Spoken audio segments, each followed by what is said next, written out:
자, 이렇게 해서 저희가 그 자동 기장을 좀 더 손쉽게 할 수 있는 그 기능을 좀 설명을 좀 드렸고요.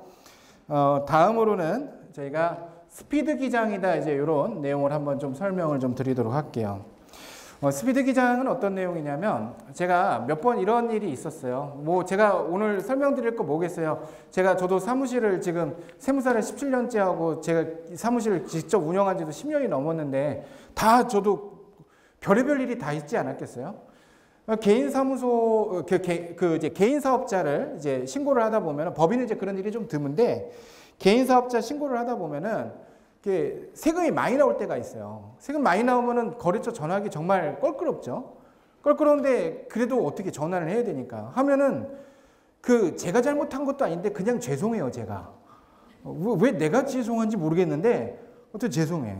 죄송해서 세금이 많이 나왔습니다. 한참 얘기하고 지나고 납부서도 보내주고 다 지나는데 6월쯤에 검토하다 보니까 글쎄 전표 전송이 안 된 신용카드가 있었던 거예요.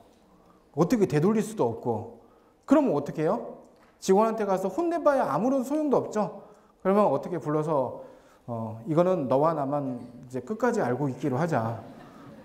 다음부터 잘해주자. 뭐 이런 거죠. 그래서 그 뒤부터는 어떻게 돼요? 한번 그런 일이 있고 나면요. 오늘 우리 오신 관리자분도 어떤 일이 생겨요? 한번 그런 일이 있고 나면 트라우마가 생기죠? 다음부터는 아무것도 믿지 못해. 항상 자동 점표에 꼭 들어가서 미전송된 걸 꼭 보게 되죠? 그래서 준비했습니다. 여기 지금 이제 보시면 새로 AI 합계잔액 시산표라는 메뉴가 하나 생겼어요. 한번 들어가 볼게요. 이거랑 지금 여기에 합계잔액 시산표가 있는데 이 합계잔액 시산표는 다 알다시피 전표 전송을 한 것만 불러져요. 그죠? 그런데 여기 AI 합계잔액 시산표라는 것은 전표 전송을 안 한 것까지 같이 불러지는 거예요. 그래서 지금 여기 보시면 건수가 있죠? 여기 4건, 41건 이렇게 건수, 소모품비 4건 있는 거는 아직 전표 전송을 안 했지만 합산해서 보여주는 거예요. 그럼 여기에 지금 카운트가 돼 있다는 얘기는 어떻게 해요? 아직 이 상태로 마감을 하면 안 된다는 거예요. 한번 들어가서 봐야 된다는 거죠. 그래서 한번 들어가서 보면은 소모품비에 들어가서 지금 보면은 이 회색으로 된 거는 비활성화니까 만지면 안 되고 4건이 지금 아직 전표 전송을 안 했어요. 근데 저희가 보면은 또 전표 전송을 안 한 거는 나름 또 이유가 있는 경우도 있죠. 너무 개인적이어서 그런 거일 수도 있고 아니면 전표 처리를 할 만하다 싶으면은 전표 처리를 하는 거죠. 그런데 기존에 있었던 거래처라면은 전표가 이렇게 계정 코드가 자동으로 추천돼서 넘어오지만 새로운 데면은 어떻게 돼요? 미추천으로 넘어오죠? 나가서 보시면 미추천은 한 대 모아줍니다. 기존에 이거를 확인하려면 어떻게 들어가야 돼요? 세금계산서 한번 들어가고 신용카드 한번 들어가고 현금 영수증 다 들어가죠? 한 대 모아놨습니다. 들어가서 보는데요. 제가 이거 작업할 때 이래요. 직원 보고 올려놓고 미추천된 거를 분개를 해갖고 와라. 근데 정말 뜨할 때가 있어요. 뭐냐면 복리후생비를 한 1억을 만들어 온 거예요. 이건 좀 심하지 않냐. 그래서 그러면은 어떻게 하니? 그래서 그래도 뭐 급여에 한 20-30%만 복리후생비 잡고 그럼 나머지는 어떻게 해? 식대가. 그럼 뭐 출장 가서 먹었겠지. 여비교통비나 뭐 이런 걸로 적당히 접대비나 뿌려 갖고 와. 그러면은 좀 있다가 이제 한참 있다가 와요. 오면은 여비교통비를 1억을 해와. 그러니까 융통성이 없는 거야. 딱 이런 거 등으로 해오라는 얘기는 뭐 이렇게 좀 알아서 소모품비도 하고 그랬으면 좋겠는데 그렇게. 그럼 결국에는 어떻게 해요? 내가 해, 내가 합잔 띄워놓고 손익계산서 띄워놓고 하는 거예요. 그런데 지금 여기서 아까 합잔 다시 보여주세요. 합잔에서 지금 이 건수를 보면서 맞추면요. 알아서 손익계산서까지 안 띄워보고 맞출 수 있어요. 더군다나 여러분 이번에 개인소득세랑 법인세 사전 안내 받아보셨을 때 계정과목별 비율 나온 거 보셨죠? 계정과목별 비율 분석을 해요. 제가 세무조사 받아보면요. 그게 원래 그 계정과목별 비율 분석에서 사전 안내 때 이렇게 주는 거 있잖아요. 세무조사 할 때 세무공무원들이 무조건 처음에 들이미는 게 그거예요. 다 볼 수 없으니까 세무조사할 때 기본 분석 자료가 딱 던져주는 게 전년도랑 올해 표준 손익계산서의 비율 분석에서 손익계산서 중에 비율이 많이 늘어난 계정 있죠. 그 계정의 원장을 달라 그래요. 그래서 그것만 갖고 분석을 하거든요. 그렇기 때문에 사실 이게 어떻게 보면은 그렇게 크게 중요한 건 어차피 회사의 송금인 건데 비필요 경비고, 근데 그 비율을 맞추는 게 중요하다는 거예요. 그러려면 모두 봐야 돼요. 전년도 손익도 봐야 되고 전년도의 비율도 봐야 되잖아요. 여기 보시면 시뮬레이션이라는 게 뭐냐면 전년도의 매출액을 기준으로 체크를 누르면은 이 금액이 10월쯤에 맞출 때 연간 금액으로 환산을 해줘요. 그러면 전기 금액하고 비교했을 때 과다한지 과다하지 않은지를 대략적으로 비교하면서 예측치 금액을 갖고서 금액을 맞춰볼 수 있다는 거예요. 그렇게 해서 전표를 전송할 수 있는 기능까지 하는 것이 AI 스피드 기장. 왜 스피드 기장인지 아시겠죠? 이거 기본적으로 전표 전송에서 보려면은 각 메뉴로 세금 계산서, 신용카드, 현금 영수증 기본적으로 메뉴 3개 찢어서 들어가야 되고 손익계산서 합산 뭐 막 뛰어가면서 비교해가면서 전기 거랑 비교해가서 봐야 되는데 요 메뉴 하나 들어가서 짜라랑 맞춰볼 수 있어요. 그래서 요 기능을 이용해서 우리가 빠르게 결산을 맞춰볼 수 있다. 편리한 기능. 저는 제가 직접 저도 실무를 해요. 직원들 프로그램도 가르쳐주고 제가 프로그램 교육도 하고 바쁘면 저도 결산도 보고 막 그러거든요. 그래서 제가 우리 사무실에서 회계 프로그램 제일 잘하는 사람 저예요. 그래서 그래갖고 이제 보면서 아, 이게 진짜 괜찮다 이런 생각을 했습니다. 그래서 꼭 잘 설명드리고 싶었고, 자 다음은 4대 보험 신고를 좀 설명을 좀 드릴게요. 기존에 우리 스마트A의 기능 중에서 사실 제일 이제 지원이 안 됐던 게라고 설명드리면 솔직히 4대 보험입니다. 4대 보험 업무는 정말 거래처에 자신 있게 그건 우리가 하는 일이 아니요라고 정말 말하고 싶은데 또 그렇지는 않아요. 또 사실 저희의 일 중에서 제일 또 귀찮은 일 중에 하나인데, 자 여기 보시면은 4대 보험 신고에 필요한 그 직원의 인적 사항과 급여 사항은 사실 회계 프로그램 안에 다 들어 있어요. 그래서 그 들어있는 걸 가지고 직원이 입사했다라고 하면 그 입사 정보를 어차피 저희가 급여 계산을 해야 되니까 다 집어넣잖아요.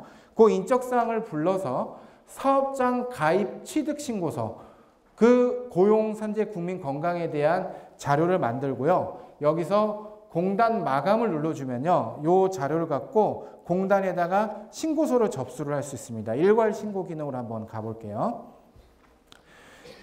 이 내용을 가지고 저희가 신고서를 접수를 할 수 있는데, 이 신고서를 접수를 할 때 가장 큰 문제는 뭐냐면 항상 신고서를 접수한 다음에 공단과 저희가 진실 게임에 빠진다는 거.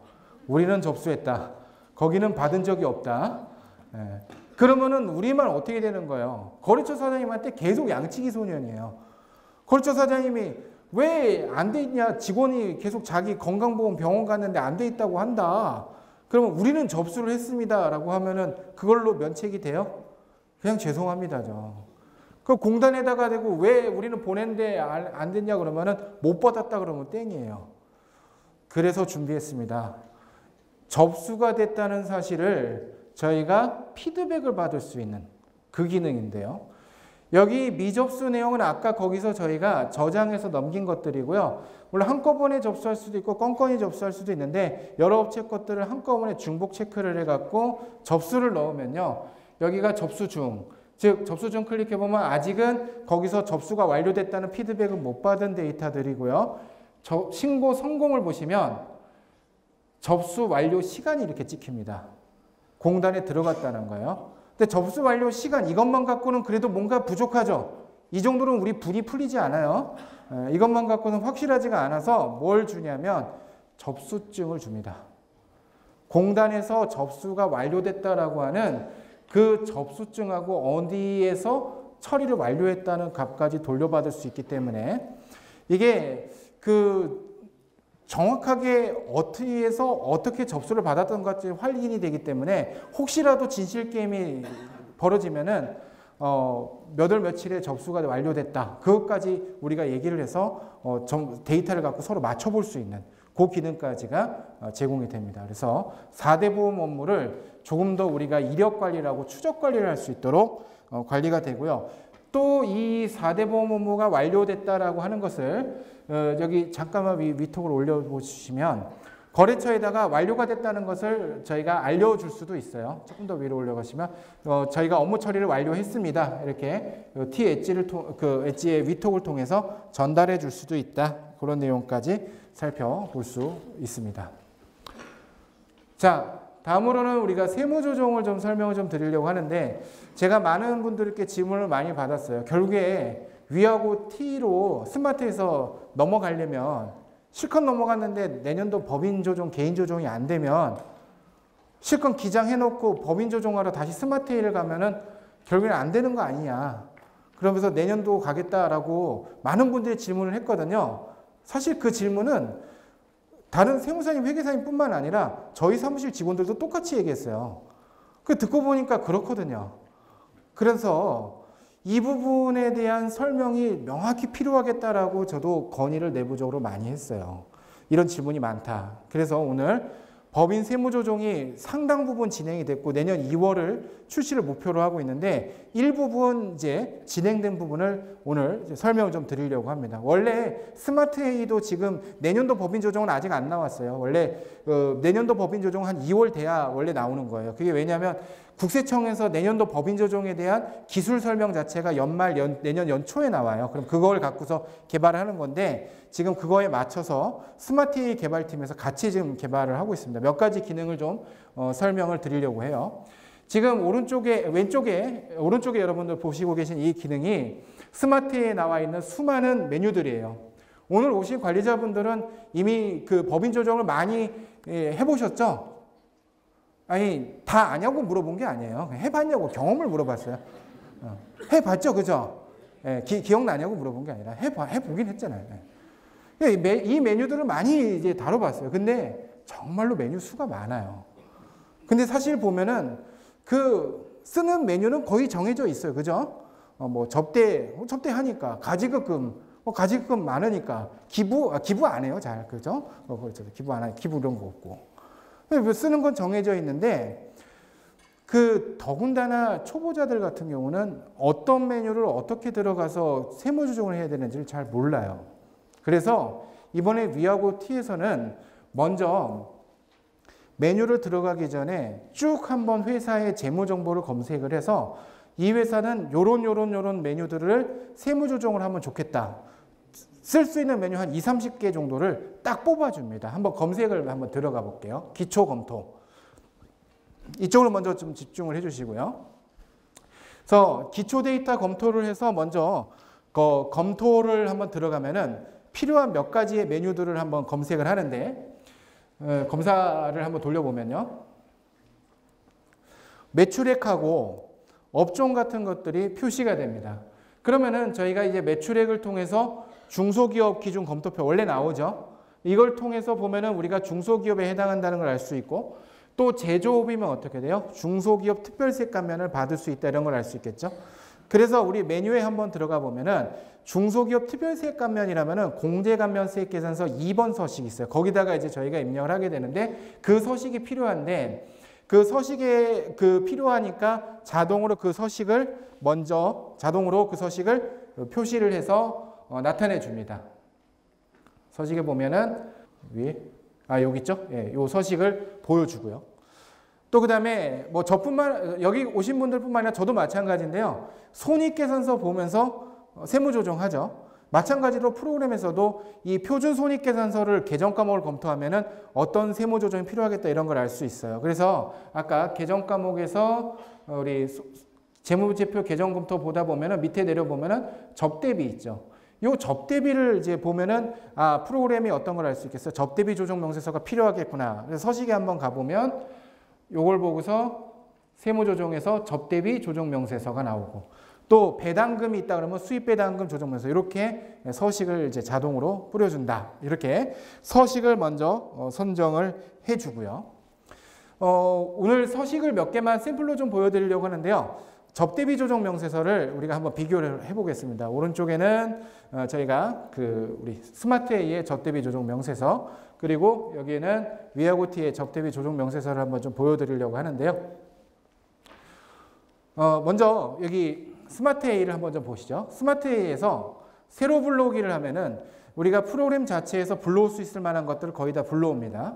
불러오면은 지금 다시 불러오기 한번 눌러봐 주시겠어요?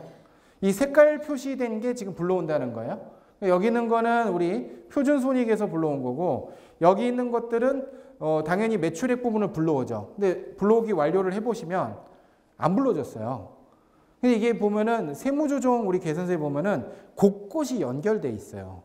얘는 여기서 불러오고 여기는 여기서 불러오고 하는데, 여기 오신 관리자분들은 어디서 불렀는지 다 알고 계시죠? 예. 그러면 알고 계신 분도 있고 아니신 분들도 있죠. 예. 그런데 이게 저희도 이제 하다 보면은 3월 초에는 이게 1년에 한 번씩 쓰던 메뉴니까 잘 생각이 안 나. 이건가 저건가 하다가 아마 3월 중순 지나서 한 20일쯤 되면은 감이 확실히 와요. 그죠? 3월 말쯤 되면은 그때는 막 속도가 빨라져. 그리고 나서 4월 1일 날 거짓말같이 모두 까먹습니다. 완전히 까먹어요. 3월 초만 되면 다시 리셋이. 그런데 더 문제는 우리 초보자들은 아예 모른다는 거예요. 그럼 불러봐야 되는데 왜 안 불러오지 하잖아요. 근데 이제 우리 가장 위험한 직원들이 뭐냐면 과장님, 실장님 안 불러줘요. 세무사님 이러면 괜찮아.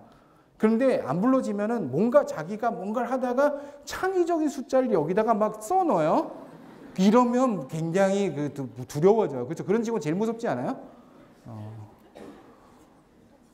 자, 여기 보세요. 세로 불러오기를 해볼게요. 세로 불러오기를 할 때 얘 불러졌잖아요. 위하고 T에서는 얘가 안 불러지잖아요. 그러면 여기 보세요. 이전 서식 1번 수익금액 조정 명세서라고 되어 있죠.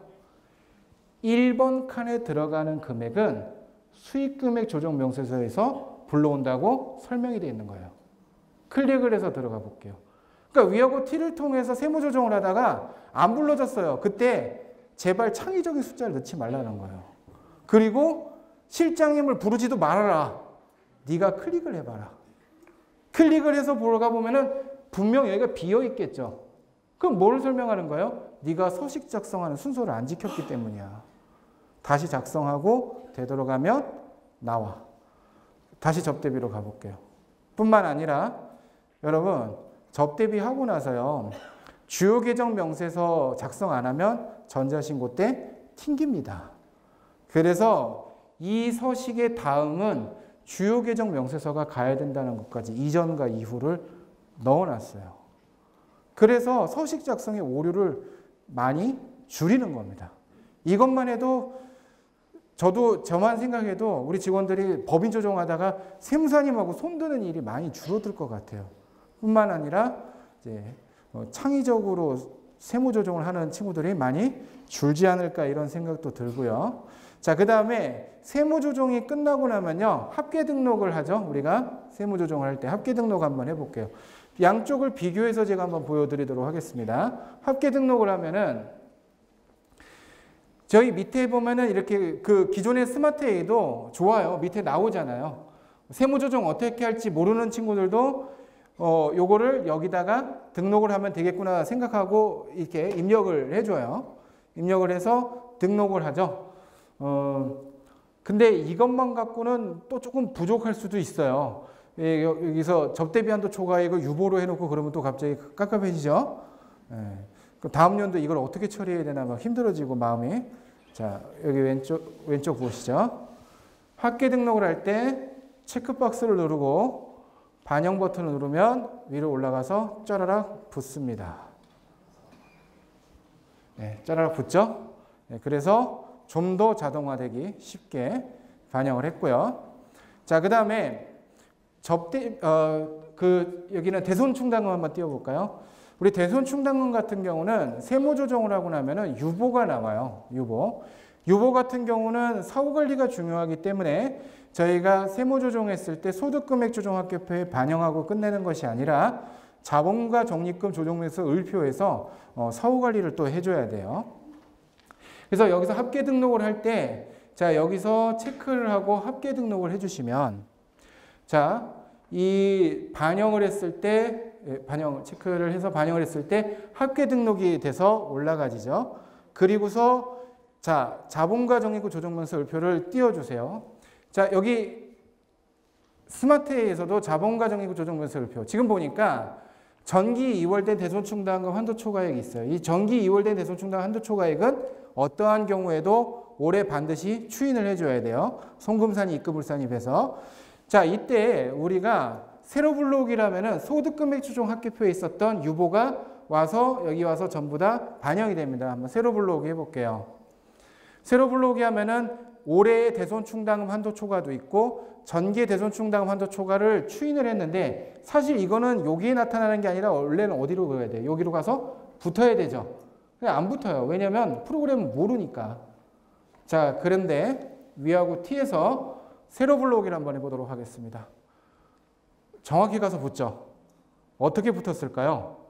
바로 코드를 부여했기 때문에 그렇습니다.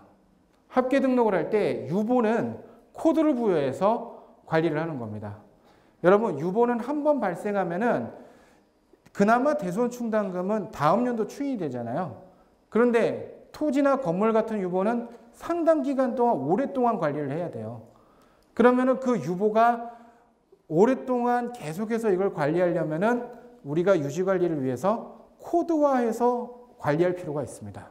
그래서 이거를 코드화해서 계속해서 관리할 수 있도록 여기에다가 반영을 해서 코드로 반영을 시키고 자본과 적립금 조정명세 을표까지 연결을 시킬 수 있도록. 제가 아까 이제 잠깐 소개 때 말씀드렸는데 현대백화점에 ERP 구축을 들어갔다고 했잖아요. 제가 그때도 작년에 프로젝트 하면서 현대백화점의 그 ERP 구축의 요구사항 중에 하나였어요. 유보의 사후 관리가 좀 됐으면 좋겠다. 그래서 그때도 제가 프로그램 설계를 할 때 유보의 세무조정, 소득금액 조정 합계표에 코드화를 이제 그 부여를 해가지고 이렇게 그 자본과 적립금 조정 명세서와 함께 연계되도록 관리하는 그런 프로그램을 이제 설계를 했었거든요. 위하고 T에도 이렇게 반영이 되어 있습니다.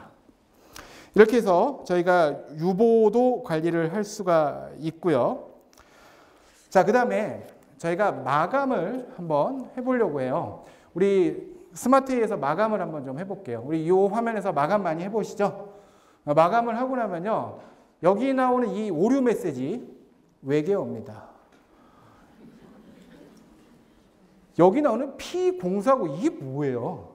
그래서 저는요, 마지막 주가 되면은 이제 알아서들 돌려요. 기억이 다 되돌아왔거든요. 그러니까 알아서 돌리는데 마감 오류가 있는데 이거를 못 찾으니까 저는 돌아다니면서 이 마감 오류 찾아주는 일을 해요. 오류 났어 그러면 출력해라. 가서 계속 찾아주는데 P094 이게 뭐예요 이거? 이거를 찾는데 그래도 지금 자 보세요. 여기 나오는 요 장부전산화가 Y인데 전산조직 운영명세서가 자료가 없어요. 이거 보고서 아 뭔지 알겠다. 이거 바로 생각나시는 분들 있어요? 생각나시는 분들 있으면은 최소 10년 차 이상.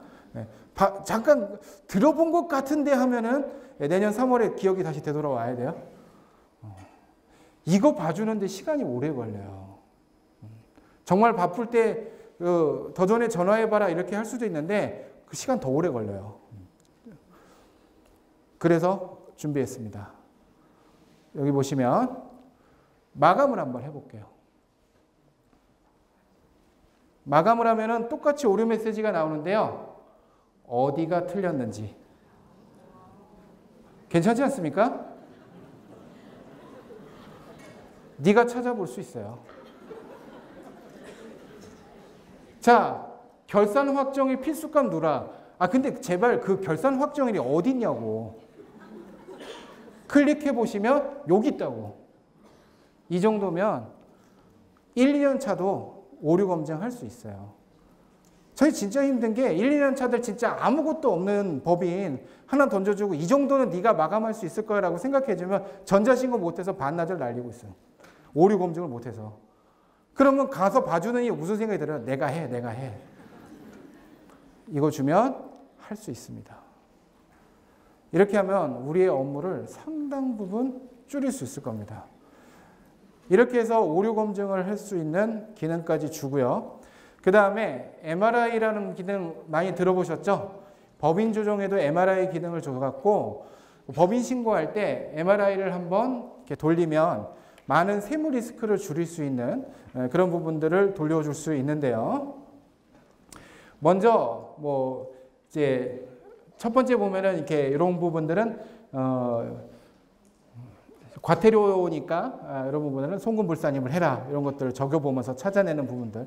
저희가 세금과 공과 계정했으면 잘 찾는데 이런 거 잘 못 찾을 때 있고요. 또 체크해 보시면 밑에 두 번째 거 클릭해 보면은 이런 것들 지급일차료 같은 거 월별로 나와야 되는데 몇 월 달은 빠져 있다 이런 것들도 찾아주고, 그 다음에 인정상여가 있으면은 꼭 인정상여에 대해서 원천 징수해라. 여러분 인정상여 요즘 특히나 업무용 승용차 때문에 많이 발생하시잖아요. 근데 이 인정상여 같은 경우는요, 그 원천 징수를 안 하면 국세청에서 자동 검증이 돼요. 이게 이렇게 날라오거든요. 더군다나 인정상여 같은 경우는 3월 달에 법인세 신고하면 4월 10일 날 원천 징수해야 되죠. 이게 반기별 납부가 적용이 안 돼요. 반기별 납부자도 4월 10일 날 꼭 해야 되는데 빠뜨리면은 세무서에서 전화가 옵니다. 이게 자동 검증이 돼서 이런 것들 안내 주고요. 또 하나 밑에 보시면은 이제 감면 이제 보면은 우리 고용증대 세액공제 이런 거 받으면은 농특세 해야 되는데 농특세 안 했다. 그런 것도 알려줍니다. 우리가 흔히 많이 받는 중소기업 특별세액 감면이나 연구인력개발비 세액공제 같은 게 농특세 비과세거든요. 흔히 안 받는데 요즘 작년부터 굉장히 핫하죠. 우리 고용증대 세액공제. 이게 농특세가 꼭 과세가 돼요. 이거 빠뜨리는 일이 없도록 프로그램이 이런 것들 이제 잡아주니까 한 번씩 활용하실 수 있습니다. 법인 조정 많이 기대해 주시고요. 아마 예쁘게 잘 나올 것 같습니다. 자, 그다음 사업 분석 보고서. 요거는 지난번에도 한번 이제 설명드렸던 기능이라서 간략히 좀 설명을 좀 드리면은, 저희가 기장을 해놓으면은 기장한 이제 내용을 바탕으로 저희가 세무조정 계산서 같은 걸 보여주는데, 지금 보시는 것처럼 사업 분석 보고서라는 것이 작성이 됩니다. 그래서 거래처별로 그 재무제표를 분석을 해서 그러면은 활동성, 안정성, 유동성, 성장성과 같은 것을 보여줄 수 있고요. 밑으로 조금 내려보시면은 그런 평가 항목에서 항목별로 양호한 항목과 개선이 필요한 부분이 나타나고요. 밑으로 조금 더 내려보시면은 여기에 개선 아니라 그래서 요런 항목들이 있으면은 이런 것들이 개선되려면은 이렇게 이제 항목들을 이제 지표들을 가지고 개선할 수 있다 이런 부분들이 설명이 나오는데, 중요한 포인트가 있어요. 여기 나오는 개선안은요, 우리 세무회계사무소의 관리자분들이 글자를 한 글자도 안 쳐도 됩니다. 다 AI를 통해서 자동으로 나오는 부분이라고 보시면 좋겠어요. 그리고 하나 클릭해서 들어가 보시면은 상세한 설명의 비주얼화된 이 그래프 있죠. 이것도 모두 자동으로 생성됩니다. 우리가 재무제표 결산만 해놓고 나면은 여기 나오는 이 모든 보고서가 전부 자동 생성이라고 보시면 좋겠고요. 그 다음에 자동 생성될 뿐만 아니라 저희가 편집을 한번 해보면 간단히 코멘트도 하나 다룰 수 있어요. 저희가 이 부분뿐만 아니라 이 보고서를 전달해 줄 때 그래도 너무 자동 생성된 것만 주는 건 좀 그러니까 우리가 이 부분에 대한 종합적인 의견 같은 걸 하나 달아서 아래다가 간단히 코멘트를 좀 달아서 줄 수가 있는데요. 그럼 코멘트를 하나 아래쪽에 이 보고서가 앞에 보셨던 그 내용 그대로고요. 세무사님이나 회계사님 또는 사무장 우리 실장님들이 여기다가 코멘트를 다셔서 재무정보에 대한 얘기를 담고 요거를 거래처에 가져가서 인쇄물로 가져가서 보여줄 수도 있고 아니면 모바일에다가 저희가 담아 가지고 가서 이제 설명을 좀 할 수도 있는데요. 모바일로 한번 저희가 보도록 할게요. 모바일 화면에서 이 내용을 열어서 확인을 해보면, 잠깐만요. 지금 이게 지금 모바일을 연결할 화면인데요. 지금 보면은 일반적인 핸드폰 화면보다 조금 넓다고 생각되지 않으세요? 이게 오늘의 경품인 갤럭시 폴드입니다. 한번 잠깐 보여주세요. 저기 위에, 접어지는 거 한번 보여주실까요? 저도 오늘 처음 봤어요. 오늘 오신 분 한 분께 드립니다. 어쨌든 저걸로 계속 중간중간 시연을 해서 보여드리는데, 자, 한번 열어주실게요. 그 보면은 이걸로 이제 가지고 가서 이렇게 화면으로 보여주면서 설명을 할 수가 있다. 이런 내용들을 살펴보시면 좋겠습니다. 그래서 사업 보고서를 저희가 제공해 줄 수 있는데 이런 것들이 경영 컨설팅의 툴로서 제공이 되고 한 번 더 강조를 드리면 여기 나오는 이 사업 보고서는 저희가 어떤 노력을 기울이지 않아도 재무제표에 대한 결산만 끝나 있으면은 이 부분들이 자동으로 생성된다. 이제 이 부분을 좀 설명을 좀 드렸습니다.